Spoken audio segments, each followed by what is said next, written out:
Thank you very much. So, last time when we came to Boston, we were requested that please give some practical sessions. Don't keep on talking. So that's what we're trying to do. But before we really go to that session, I'm also requested to go over a few points, as rightly said by Madhu. Now, Madhu said that mind is everything, mind is actions, and you need to have a positive mind. Well said in one context. But then when I look at my mind, and probably it's true with everybody, are we completely independent of our mind? Can we stop bad thoughts, unwanted thoughts coming from the mind? No. Then there should be some answer, right?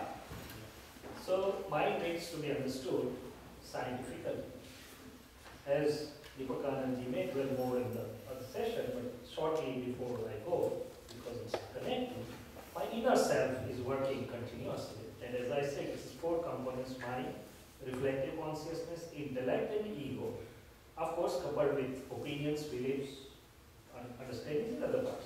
So what is the mind? So many people have tried to deal with the mind differently. And one of the definitions going about meditation is you stop your thoughts.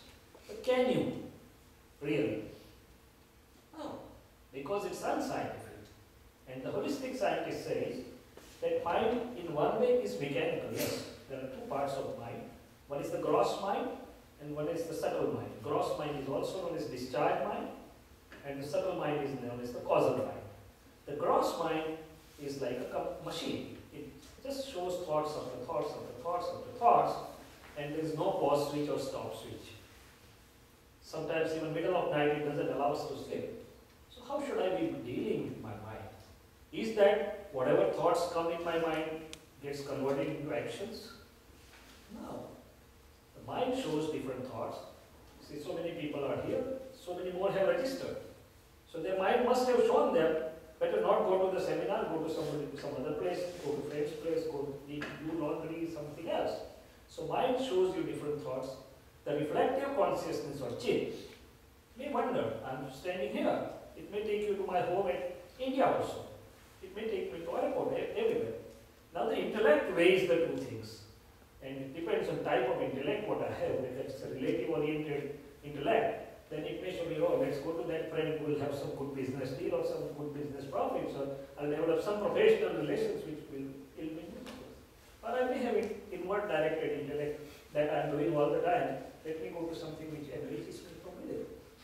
So it is intellect which judges the benefits and loss and gives the decision. Once the intellect, either mind plus intellect or reflective consciousness plus intellect, the majority occurs, the prescient ego has to sign it. Unless the prescient ego signs, the action will start. So what is the benefit of knowing this? The benefit of knowing this is I may have good thoughts, bad thoughts, positive thoughts, negative thoughts. I should not get afraid of that. Only thing is I sign yes to the thoughts which are according to my goal, which are according to my purpose, which are going to benefit me. Others I just allow them to pass away. And if I learn this art, the mind will be a useful navigation tool, but it would not burden me. Once it happened that a professor came to a holistic scientist and said, can you stop my mind? I am otherwise very fine, but my mind is very hyperactive. It just bothers me. The holistic scientist said, I can do that, but you have to have the signature of 5 witnesses. Why not? These are all my friends, they will sign it for me. If I do that, you will be absent-minded. Would that be alright? No. So mind is a useful tool. Only thing I should know how to deal with the mind. Use the thoughts which are taking me to my goal, sign it as yes, allow the others to pass me. That's one aspect of the mind. How the mind is born, how should I know my mind? Everybody has a different mind. Suppose one instance, 4 friends are going to a restaurant. Somebody will have many thoughts of hard drinks or non-veg. Somebody will not have a single thought, even if offered. Why? Because I have brought different complexes or notes in my mind, and whatever complexes or notes I have brought in my mind, only those type of thoughts will come. And they are depending on my past beliefs or projections. Now I have to know my mind and deal with it, how best it can be helpful to me. So the third thing is, what about the causal mind? The present beliefs, present understandings whatever present projections I am doing, present decisions I am taking, is generating the new mind. And it would be a good research point how the mind is formed. It is opinion plus language. If you study your mind, it's bundle of opinions expressed in the language you are living in. So having known this little bit about mind is a useful tool, but it's not the only thing. There are so many things. And my present understanding will allow me where to side, where not to side. One more point to answer Jay Prakash's question.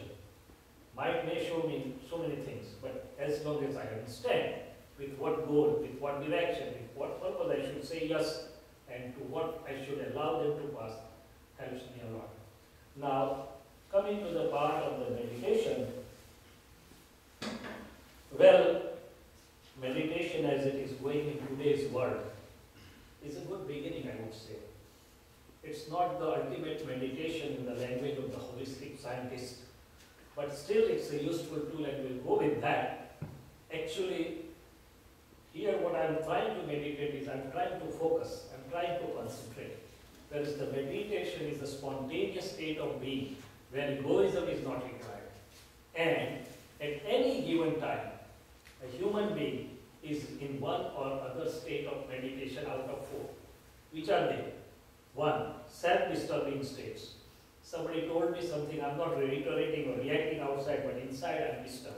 There is some event over which inside I'm disturbed. That's one state. Second, whether I'm disturbing to others. Third, equibalence, equipoise. Whatever is happening with understanding, I'm keeping myself balanced, harmonious, equipoise, that's the third state.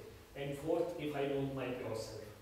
So out of these four, my I may be dwelling state of being in one or other. But leaving that aside for the time being, but the understanding was required. Now let's go to the experiment part of it. Now I give you a choice, all of you sitting here. See, what is meditation or is to simplify my state of being. And state of being means where I am joining my energy, at what level I am living, where I am connecting, as he said, whether I am connecting to outside, whether I am connecting to inside, whether I am connecting to the higher self, whatever known to me. So that is how my reflective consciousness or experience occurs. So there are two ways of doing the things.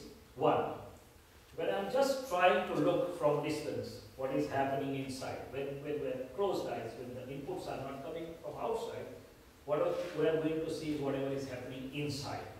And as we see whatever is happening inside, there are two ways. One, just I keep on watching. I don't do anything, don't fight, don't try to meddle, don't try to modify, just be an observer. And that also helps a lot, because trying to be just an observer, I'm separating myself and putting as a lower end seer on observer. Just by merely observing, so many things get cleared up. And whatever I was getting entangled and getting puzzled just gets solved. Second aspect of the thing is, while I'm trying to see, I come to know so many things are there which are cluttered within me. There may be so many bugging things, bothering things. For example, I may have some untoward event with Rajni Bhai, and I'm not getting along well, though I'm sitting with him. So that comes up. Oh, Rajni Bhai is not a good person. He always tries to do whatever he likes only. So that comes up with me. So with whomsoever we are dealing, maybe family members, maybe at work, maybe somewhere, there may be some or other ties, untoward opinions, untoward behaviors, we may have grudges, we may have something bad in memories, and if there are the things which are known in my life. So the next step is, with the holistic science vision, I try to correct them. In fact, by just merely seeing them, partially they get corrected. Then I go a step ahead and try to correct them. If it's something with me, I just seek yourself and apologize. If it's something from their part, I just try to see that after all he or she is a good person, because he speaks harsh, but otherwise he's a very cooperative person. So let's try to wash away the negative opinion. Or I see that at the end of the day, he is just repaying me whatever was lent by me. So I'm obliged by him that he's getting rid of my current bonds. So whatever way, I just try to wash away the things which are stored within me in the form of bad opinions, negative memories, grudges, ties, whatever clashes.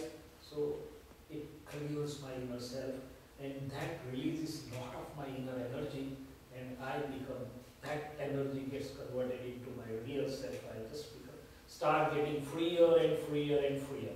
Initially, we will come to know at the gross levels, what are our gross mismatches or gross opinions or gross speeches. Sometimes we have exchange of harsh words, heard or even whatever. As we go ahead, we'll have subtle things, opinions, beliefs, prejudices, whatever. So both go hand in hand. I am seeing, and the inner machinery also clears that out.